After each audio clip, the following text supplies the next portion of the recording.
Assalamualaikum warahmatullahi wabarakatuh. Sampurasun. Kumaha hidup daramang? Alhamdulillah dina danget ieu kurang tiasa tepang deui sareng ibu dina mata pelajaran bahasa Sunda kelas 7. Nah, kituna tetap sanaos pembelajaran dilakukan secara daring, tetap semangat dina ngajalankeun PJJ-na, tong hilap ngadoa sateat can diajar, supados urang tiasa nyangkem materi kalawan barokah. Dina danget ayeuna, ibu bakal medar materi ngeunaan dongeng sasakala. Ieu kompetensi dasar anu engkena bakal dimenangkeun ku hidup sadayana dina satos maham kana materi dongeng sasakala. Namun atuh dongeng teh? Dongeng nyaeta carita rekaan anu mere kesan pamohalan tur ukurana parondok.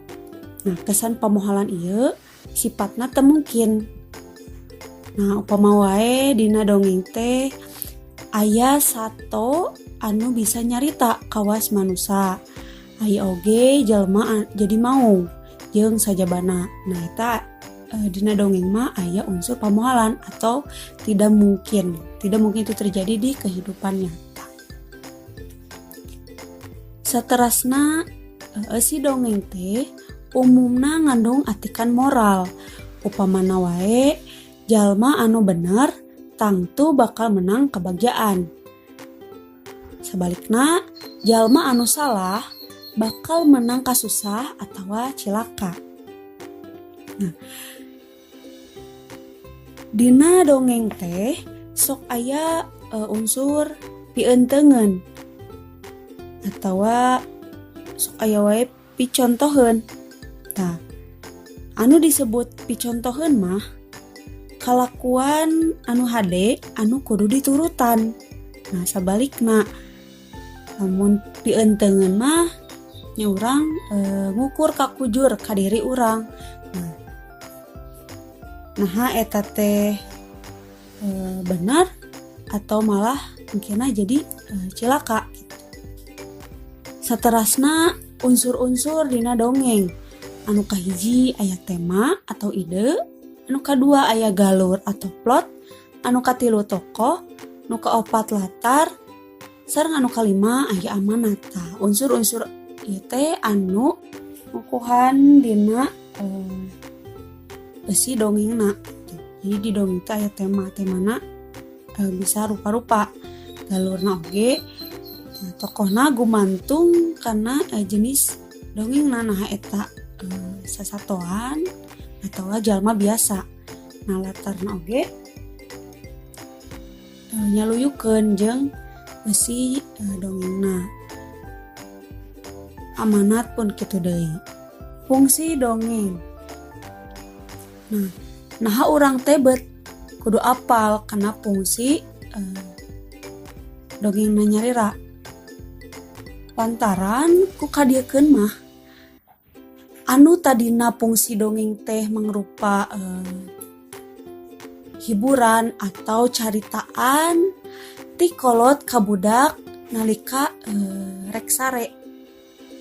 Tapi dikainakeun mah fungsi eta teh geus bageser kitu. Nyaluyukeun kana perkembangan zaman.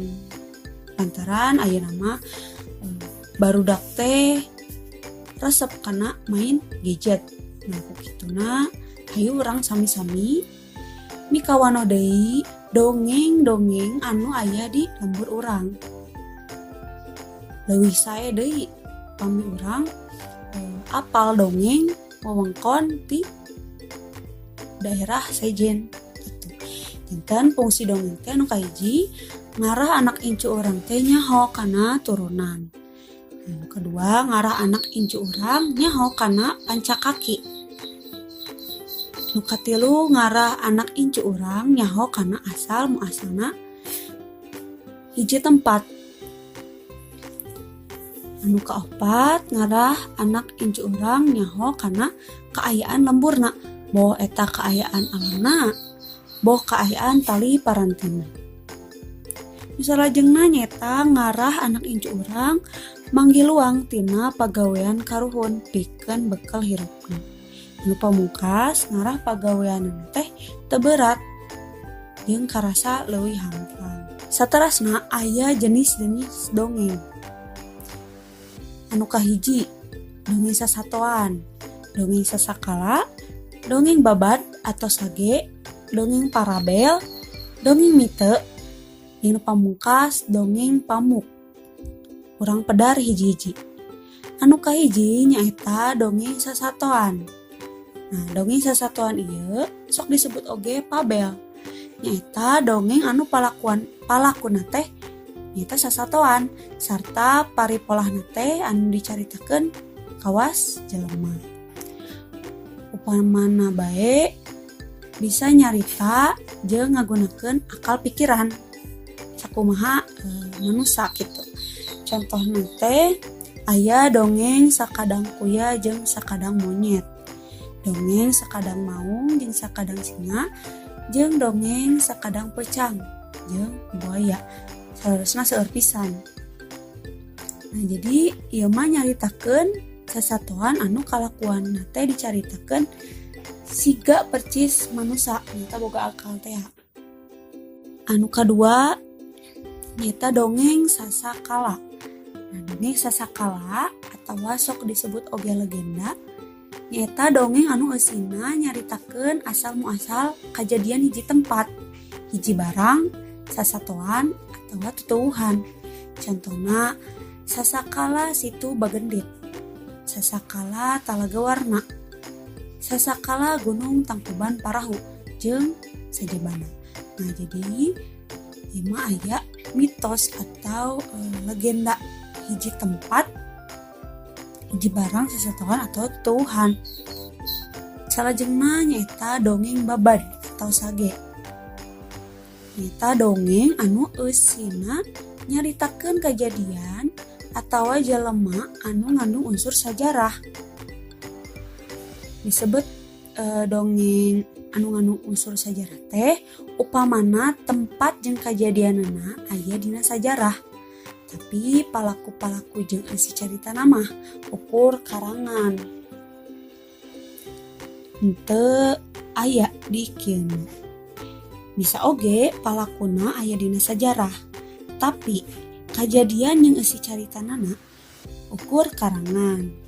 Nah, contohna aya dongeng Kian Santang, dongeng Syekh Abdul Muhyi, dongeng Prabu Siliwangi, dongeng Dipati Ukur, jeung sajabana. Nu kaopat aya dongeng parabel.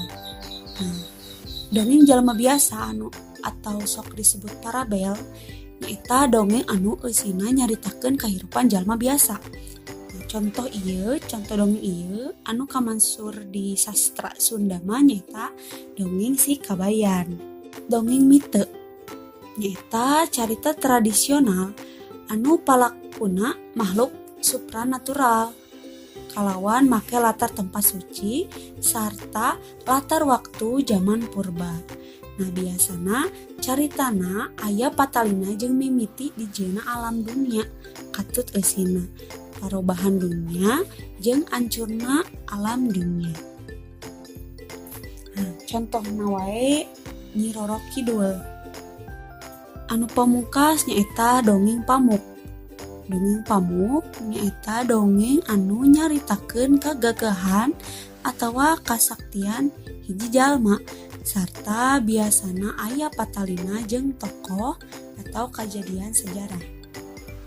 Contohna wae aya dongeng Weasan Aki Sayang Hawu.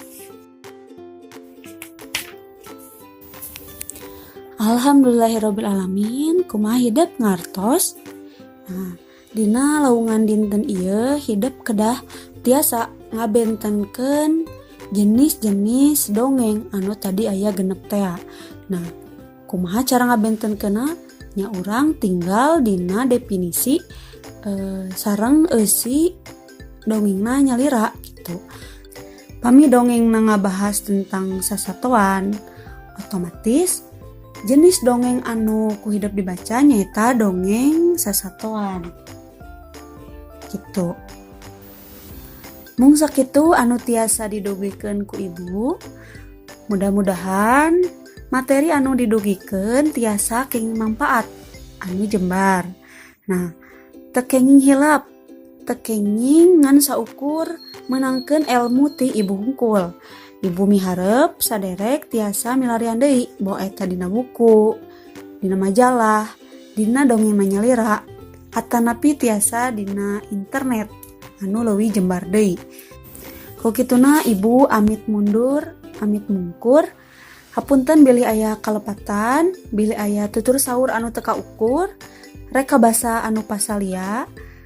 Hapunten kana samudaya kalepatan. Billahi taufik wa hidayah. Wassalamualaikum warahmatullahi wabarakatuh.